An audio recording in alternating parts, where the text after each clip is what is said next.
Sunset just dyed the sea surface red. Then the sound of twisting metal rang out terrifyingly. In the middle of the Malacca Strait, the Chinese destroyer maneuvered urgently to avoid, but the 30-meter-long steel nose still crashed straight into the starboard side of the Indian oil tanker, weighing nearly 300,000 tons. The collision force made the tanker hull tilt sharply 30 degrees. Tens of thousands of barrels of crude oil erupted through a tear longer than 100 meters. In just 10 seconds, sparks from the torn engine ignited it. A dull explosion, then a sea of fire flared up violently. Flames higher than 50 meters, licked straight up into the sky, turning purple. Oil spilled, spreading fast like black blood, creating a burning streak longer than 2 nautical miles. In just a few minutes, alarm sirens howled from both ships. Indian sailors ran in panic on the tilting deck, pulling fire hoses, spraying seawater. But the pressure was weak. Water was pushed back by wind into fire, rain. Thick black smoke rose high, obscuring the western horizon. At the same time, from the north, 2 Chinese frigates on patrol immediately accelerated, rushing towards. Searchlights swept wildly on the oil spill sea surface, illuminating Indian sailors, jumping into the sea away from the fire, swallowing the engine room, the sound of metal shrieking. When the tanker hull began to break in half from the middle, oil continued to pour out like a black waterfall, pushing the fire to spread even further. In the bridge of the Chinese destroyer, officers gripped handrails tightly, pale faces looking at their ship's nose, still stuck deep in the giant wound of the oil tanker. Fire had spread to the bow, paint peeling, cables burning red. Secondary explosions from auxiliary gas tanks on the Indian deck rang out again, throwing dozens of sailors into the sea of fire. The sea surface was now a real sea of fire. Waves hitting made burning oil splash like hellish fireworks. Just 15 minutes after the collision, the oil tanker had tilted a full 45 degrees. Fire covered from bow to stern. Cries for help on the emergency frequency echoed continuously. Amidst the roaring fire and groaning metal, sunset faded completely. Only the bright red firelight remained, illuminating the international waters, now turned into a floating hell. The night was pitch black. Force 7 winds blew along the strait, causing 3-meter-high waves to crash continuously into the broken oil tanker wreckage. The sea of fire now stretched more than 5 nautical miles. The oil spill was so thick that the waves also burned red when crashing. 3 Chinese frigates approached from 3 directions. Water cannons sprayed high-pressure seawater, but as soon as water touched the oil, it evaporated into scalding white steam, pushing the burning oil to spread further. One frigate moved too close. Its bow grazed the stern of the sinking tanker. Sparks flew out. Fire immediately clung to the oil layer, coating the frigate's hull, running along the deck like a red river. Chinese sailors ran in chaos, pulling fire hoses. But the rubber hoses melted, water sprayed weakly, then stopped completely. Just 10 seconds later, the frigate's engine room erupted into a giant fireball. At the same time, from the south, the Indian destroyer leading the rescue team rushed in at a speed of 30 knots. Searchlights swept through the black smoke screen, illuminating hundreds of sailors swimming in the sea of fire, arms paddling frantically. Lifeboats were lowered, but as soon as they touched the water, they were tossed by burning oil waves. 3 boats caught fire. Immediately, screams were swallowed by wind and fire. In the Indian destroyer's operations room, officers slammed the command table, ordering flares to be launched. Dozens of flares soared into the night sky, exploding into clusters of bright white stars, clearly illuminating the chaotic sea area. The light revealed a horrifying scene. The oil tanker wreckage had broken completely in 2, the bow submerged, the stern stood upright like a giant torch, over 100 meters high. Oil still poured from the break, feeding the ever-growing fire. The wind suddenly changed direction, pushing the entire sea of fire towards the Chinese frigate fleet. One frigate was completely surrounded by fire. Sailors jumped into the sea en masse, swimming amidst burning oil. Hair and clothes caught fire. Emergency radio sounds from both sides overlapped on the common frequency. Mayday. Fire spreading uncontrollably, requesting international assistance. But only the roaring fire answered. That night, the Malacca Strait was as bright as day because of the ever-spreading sea of fire and the groaning of metal, as giant ships were swallowed one by one. Gray dawn, thick sea fog mixed with pitch-black oil smoke, reducing visibility to less than 100 meters. The sound of fire still roared like a wild beast amidst the mist. 4 Chinese rescue helicopters rushed in from the nearest base, rotor blades tearing through the humid air, dropping a series of life buoys and ropes into the burning red water. One helicopter flew too low to observe. The rotors sucked hot smoke into the cabin. The pilot coughed violently. The aircraft wobbled. At the same time, 2 Indian helicopter gunships from an aircraft carrier were approaching from the south, rushing through the mist at high speed. No one saw anyone. The sound of metal collision rang out ear-piercingly in the mist. The Chinese helicopter's rotor blade broke off. The aircraft spun and crashed straight into the sea of fire, exploding into a secondary fireball. Oil splashed higher than 30 meters. New black smoke rose again, swallowing the whole sky. The smoke column was now over 500 meters high, swirling like a black tornado amidst the gray dawn. The auxiliary fuel tank on the floating stern of the oil tanker suddenly exploded. The dull explosion sound shook the sea surface. Fire waves spread out another 3 nautical miles. Dozens of sailors, clinging to buoys, were thrown into the air, then fell back into the burning oil. At the same time, underwater, an Indian submarine quietly raised its periscope, observing the chaotic panorama. The crew looked through the glass, faces pale, seeing the Chinese helicopter wreckage, sinking gradually amidst the fire. Sonar picked up a signal from an international rescue ship coming from Singapore, but it was still over 4 hours away by sea. On the Indian destroyer's command bridge, officers ordered more flares to be launched.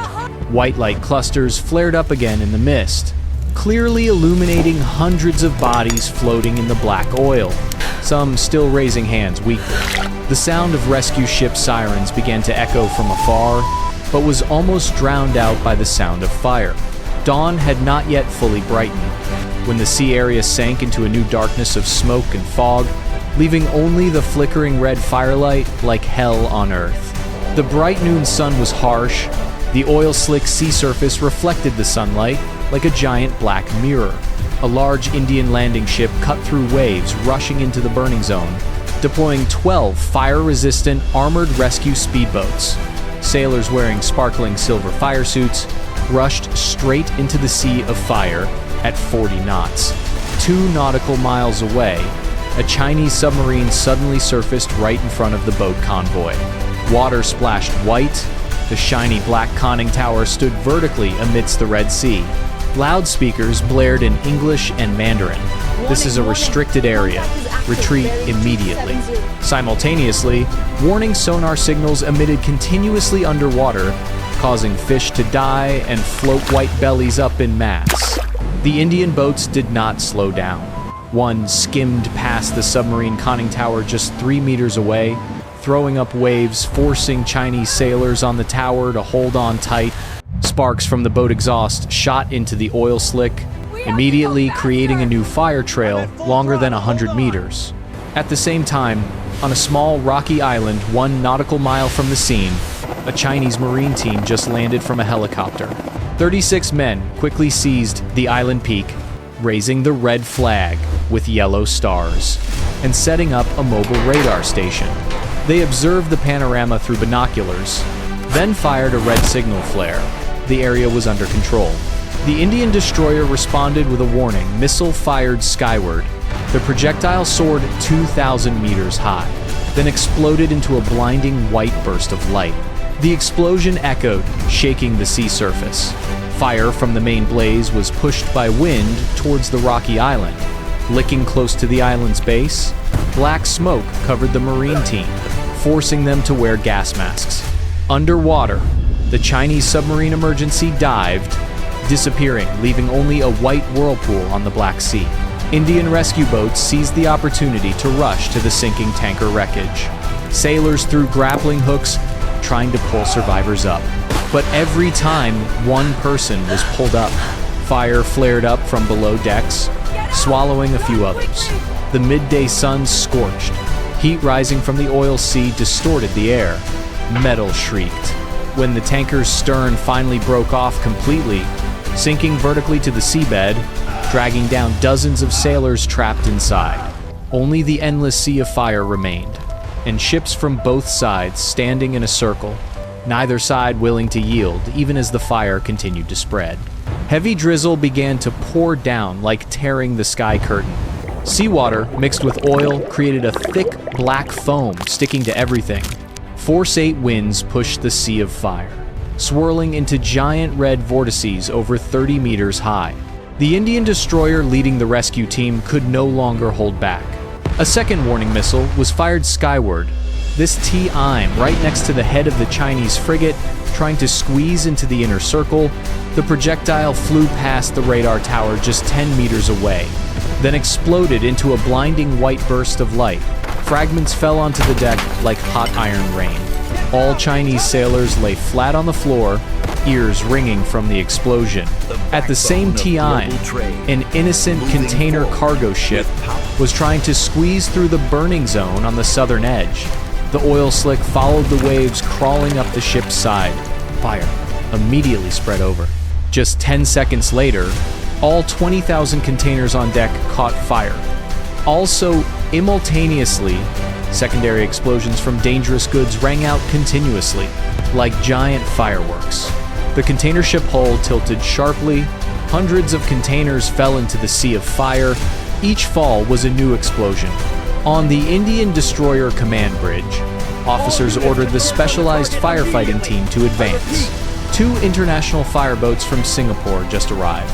Water cannons sprayed white chemical foam, but as soon as it touched the oil, it was pushed back by the wind. The foam layer vanished immediately. The fire still mocked, spreading another 2 nautical miles. Underwater, the Chinese submarine surfaced again. This T-IM, right in the middle of the ring of fire. The conning tower hatch opened. 4 sailors in fire suits stood on the tower, firing red flares continuously, demanding a stop to all provocative actions. Simultaneously, the loudspeaker blared louder. The burning area is our responsibility. All Indian ships fall back 5 nautical miles. The rain got heavier and heavier. Rain falling on burning oil created scorching steam, rising like a seismic event. The metal sound from the remaining tanker wreckage shrieked long, then the final deck section collapsed completely, dragging a giant fire vortex down to the seabed. The thick oil layer on the water had now burned into a continuous carpet of fire. Wider than 10 nautical miles, no room left to breathe.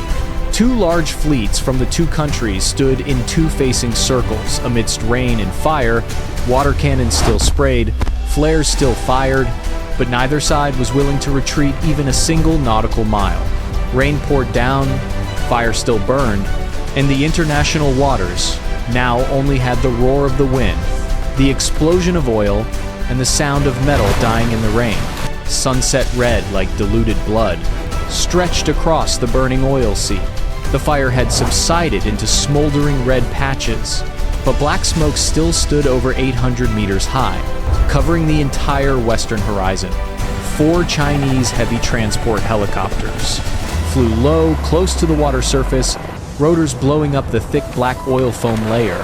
They opened their belly bays, dropping tons of white fire-extinguishing chemical powder. Powder fell like thick snow onto the sea of fire, immediately extinguishing an area wider than 1 nautical mile. A sizzling sound rang out when powder touched hot oil. The fire retreated, revealing patches of shiny black water glistening with remaining oil. But just as the powder dissolved, a terrifying explosion from the lower deck compartment of the floating Indian oil tanker wreckage immediately erupted. Overheated compressed gas tanks caused a secondary explosion, throwing hundreds of tons of chemical powder back into the air. then falling back like fire rain.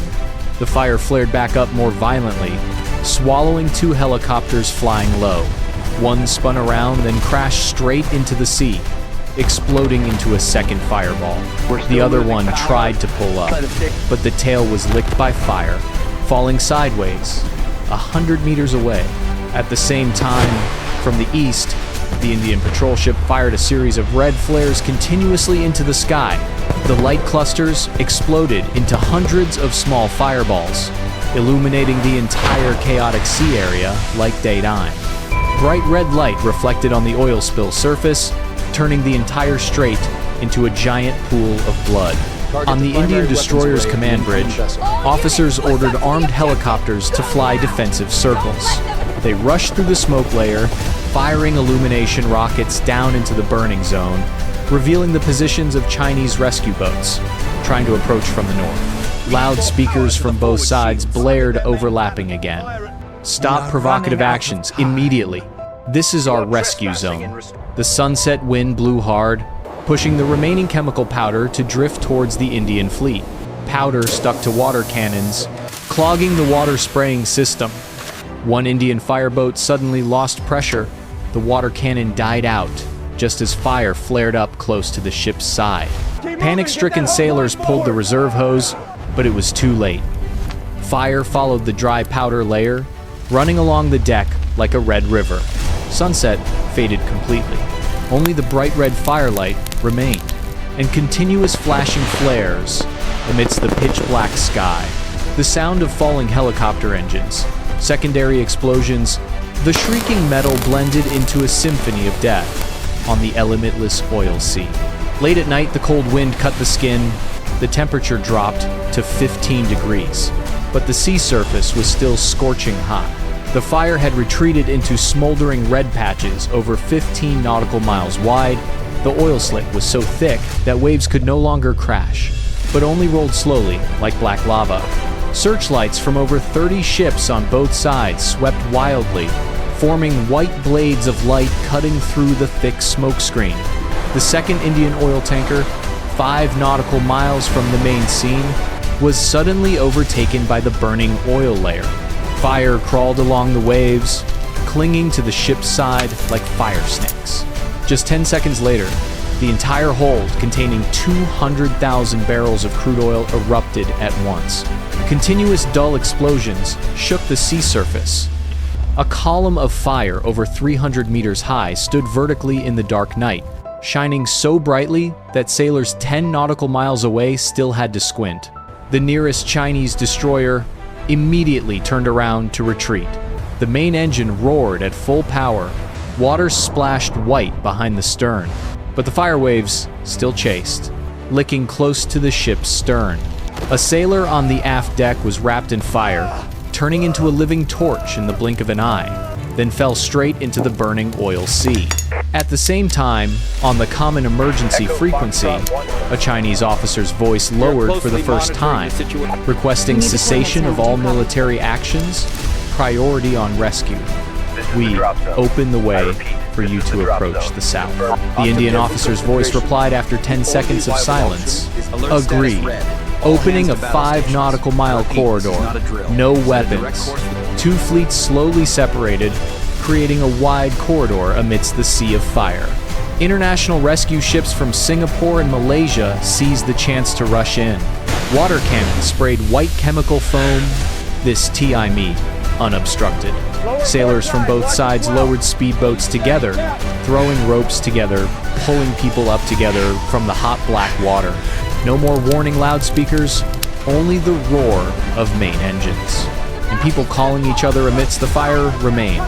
That night, for the first time after 30 hours of chaos, the sea area had a narrow corridor without bullets, no orders, only white searchlights, and hands reaching out from both sides.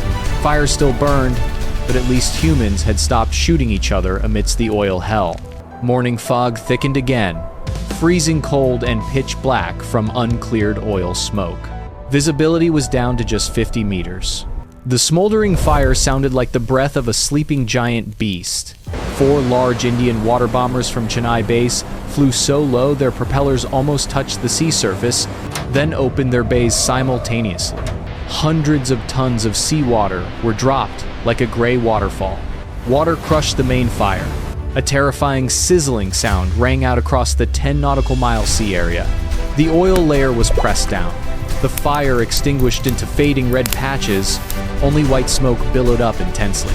But the weight of the water also pushed the wreckage of the Chinese destroyer's stern, half burnt since last night, to tilt sharply. The hull shrieked a long sound, then flipped over in the blink of an eye. 30 sailors trapped inside were swallowed by the water along with the ship. At the same time, a Chinese frigate tried to squeeze into the falling water to save comrades. The bow scraped hard against an Indian rescue boat pulling people. The boat capsized. 5 Indian sailors fell straight into the remaining hot oil. They tried to swim, but the thick oil pulled them down like quicksand. Cries for help were swallowed by the mist.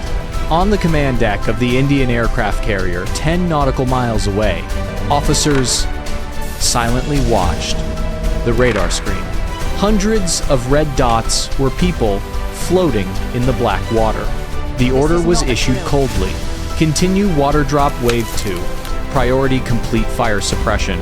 Aircraft circled back, dropping another 300 tons of water.